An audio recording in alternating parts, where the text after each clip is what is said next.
Xbox is doing better than ever, and there's a great piece that came out today on VentureBeat talking about the different pillars of why they're seeing success.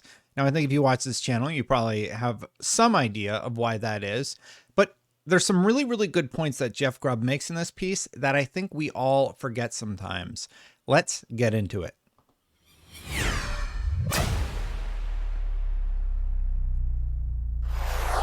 Hey, if you like this channel, thank you so much for watching. Real quick, just to hit that subscribe button, hit that bell if you do like these videos. Let's get into the actual news, though.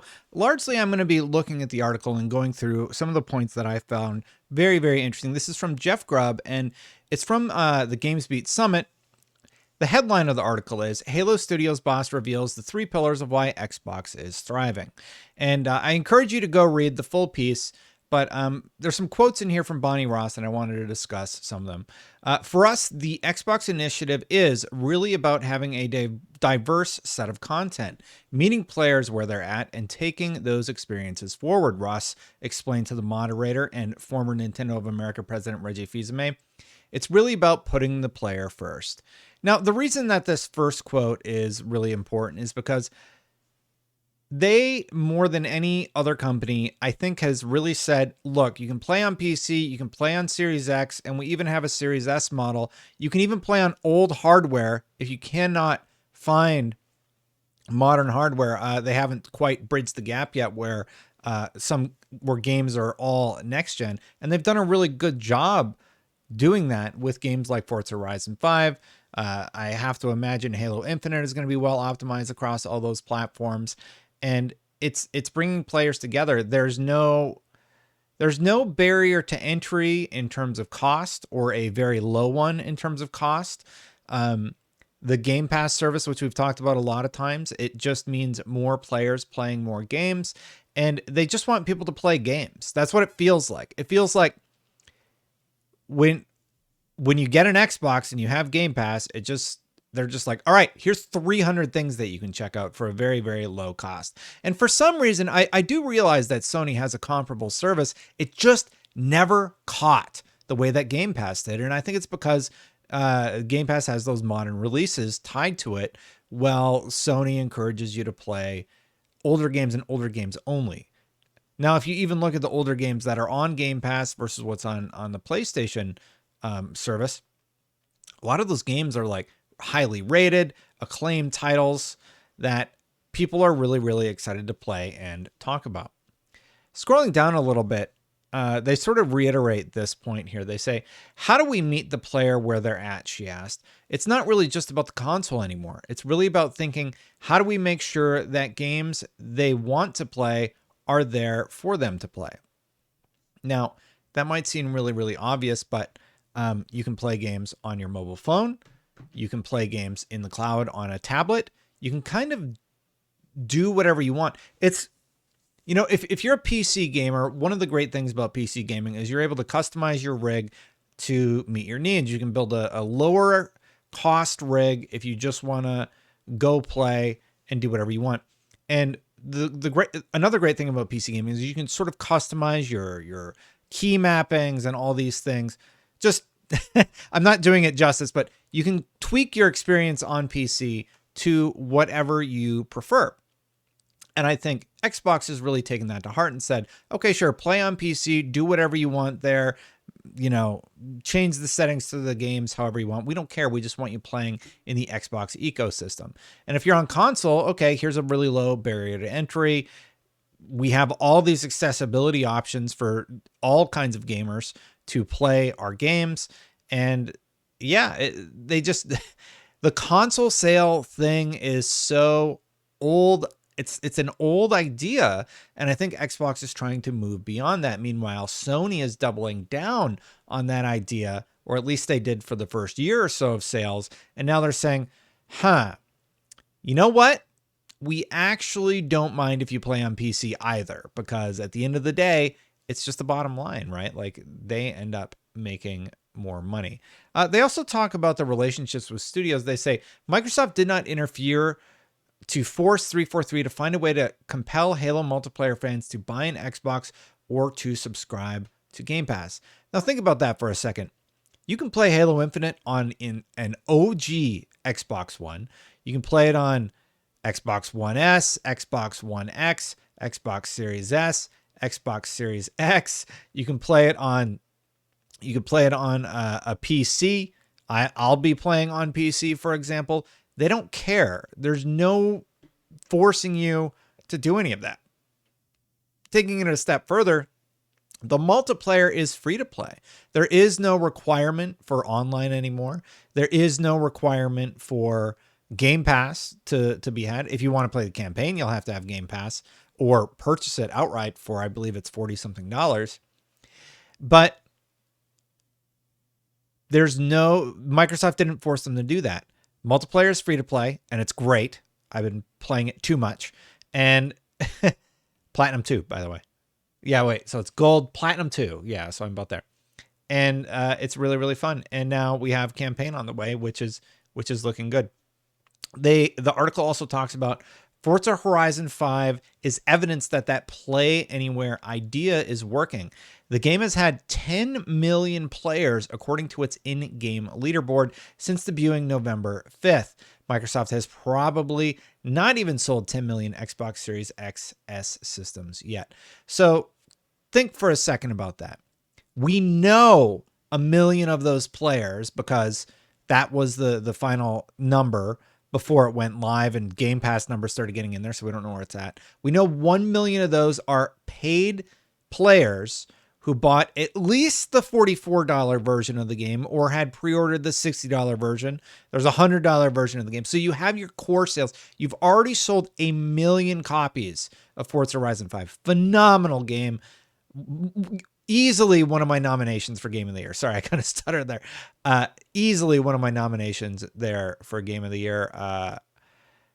And now, it came out November 5th. It's November 23rd. And they've already surpassed 10 million players. 10 million people have played this. So even if all 9 million of those players are Game Pass subscribers, at the low end, that's $9.99 a pop. I don't know why I'm so stuttery tonight. At the low end, it's $9.99 a pop. At the very, very low end, they sign up for $1 and they're just trying it out for a month, right? I doubt that's the case. But you're going to have a huge number of users. So let's guesstimate that 3 million of those users are paid and 7 million of those are Game Pass. That's a lot of money. Now, to talk about the number of users, 10 million people playing their game, let's look at Spider-Man Miles Morales, released on multiple platforms. Spider-Man Miles Morales, I believe this was back in July. It hit 6.5 million copies in July 28th of 2021. I don't know if they have the release date here, but that was when the console had just sold. Yeah, it was released at the end of 2020, and it was at 4.1 million. And in 2021, it hit 6.5 million. Now, Miles Morales is a phenomenal game, right? Imagine if a game like Miles Morales had been on a service like Game Pass day one. How many players would have been there? How many subscribers would that have pushed to the service? Sure, you would have a lower cost of entry to play those games. Like, let's say you pay $12 or whatever, and you get Spider-Man Miles Morales day one. You keep giving a user phenomenal games like that, they're just going to stay subscribed. So maybe you're subscribed for 2-3 months where there's no major hit, but you still have access to Spider-Man Miles Morales. You can still buy it at a discount. I talked about it in the story yesterday, how sales are being driven digitally because of Game Pass. People are converting to paid purchases of video games. And 10 million players, that's across the Xbox Series X and S and everything else, plus PC. So 10 million. It's no small feat is the point that I'm trying to hammer home here. When you think about Halo and then the other games in our portfolio, it's about making sure you have a diverse world and a diverse set of characters, said Ross. And we've done a lot of acquisitions of studios. I think we have 23, which is really to try to have content for everyone. So not only have they talked about play anywhere, we don't care where you play your games have fun playing video games, because that's what it's all about, right? It's just playing games and having a good time. But when you start thinking about the diversity of options, 23 different studios over at Microsoft right now, and the different kind of creations that those studios are making, it means there's sort of a different flavor of ice cream for everybody, so to speak, right? Look, I'm not into Phantasy Star Online, but that brings in a demographic. Forza Horizon 5 brings in the racing fans, and apparently everybody else, if 10 million people are playing it. Halo is going to bring in the shooter crowd. You still have your third-party games on there.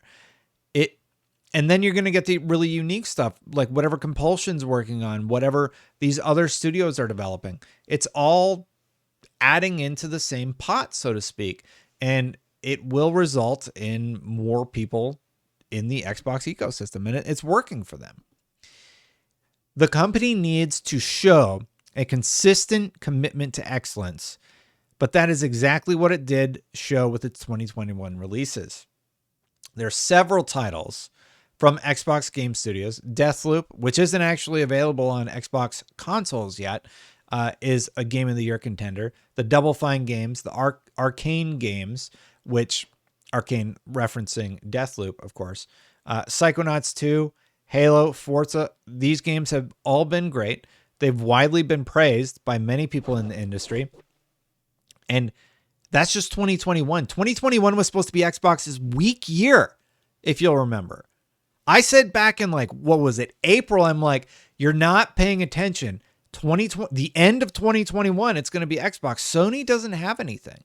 And that was actually when they still had Horizon, but it was going up against Forza, Halo, Psychonauts.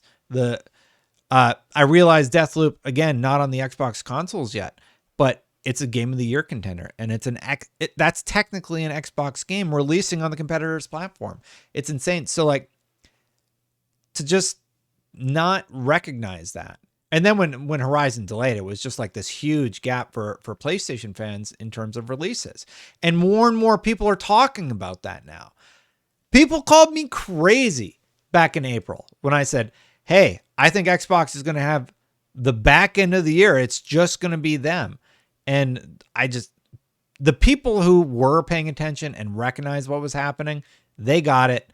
Everybody else just thought I was a crazy person. That's how I felt anyway. And I'm like, all right, let's see what time does. Now, so time has passed. Forza Horizon 5, Game of the Year contender. Psychonauts 2, Game of the Year contender. Deathloop, I realize it released on a competitor's platform, Game of the Year contender.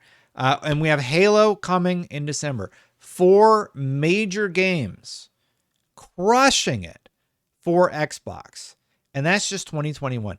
2022 is going to be an insane year for games. I don't care if you play on PlayStation or Xbox. 2022, I think, might be one of the best years in gaming. They mention it here in the article, actually, some of the titles that are coming out. If Microsoft delivers games that people want to play, then yes, they will play them wherever they are. And here's the thing. If you start looking forward, what do we got in the coming years? Starfield, Avowed, Perfect Dark, and everything else coming in 2022. Again, part of Game Pass. So not only do you have your traditional buyers pre-ordering the game, like we saw with Forza. Forza did $1 million in sales before it hit Game Pass. So you have that revenue coming in. You have the revenue coming in from Game Pass, and Game Pass has proven to convert people to digital sales. It's really neat to see. It's very smart on Microsoft's part. And to me, the reason I think it's been so exciting and so interesting to me is because it's future facing. It's not a strategy. Okay, we're going to release $60 games, but we're going to increase the price $10. However you may feel about that, which is what Sony did. Xbox kept their price at $60. They offered different services. They allowed you to play more places, and it seems to be working quite well for them, especially if 10 million people are playing Forza. Sony seems to be slightly reevaluating their software strategy. There's no question that Sony has dominated in hardware sales. They have absolutely rocked it. But Xbox has this sort of ace up its sleeve where people can just play anything they want, anywhere they want. There's no barriers to playing Xbox stuff. And I just see that as a future-facing strategy as opposed to a console strategy. I still think these two are going to even out in. It's going to be in a different way. I don't think it's going to be in terms of console sales. Everybody looks at console sales and they're like, oh, look, Sony. I think Sony's going to hit their 20 million goal. The PlayStation 5 is clearly the favorite platform in nomenclature or whatever the terminology is for just your average Joe in the street. It's like, oh, PS5, cool. Xbox. Yeah, I like Xbox too, I guess. But PS5 is like the hot console. If you were to ask somebody like this holiday, I do think near the end of it though, Xbox is going to have such a great game library that it is going to even out, similar to the way the 360 dominated the 360 versus PS3 era. And then by the end, the PS3 actually ended up ahead in terms of console sales, in terms of just mind share. And then the PlayStation 4 was just a game changer. Xbox just dropped the ball so hard, and we've talked about that so many times. But anyway, it's just, I'm really, really happy to see this because we already know the level of quality we're going to get from Sony. It's awesome. And now Xbox has finally got their poop together and they're releasing good stuff. It took so long, but now it's just like, it's sort of like when I'm trying to think of an era where everybody was just firing on all cylinders. Probably the 360 PS3 era is the best I can think of. When the PS3 finally hit its stride and they had a decent library, and the Xbox 360 was just rocking it, coming out with all these new games, and Nintendo had GameCube. They were doing their own thing, sort of. Well, now we all know GameCube's or Nintendo's like the king because they've sold more than anybody else. It's just a really, really interesting, exciting time, and all the companies are going to continue to release stellar games, and it makes me really, really happy.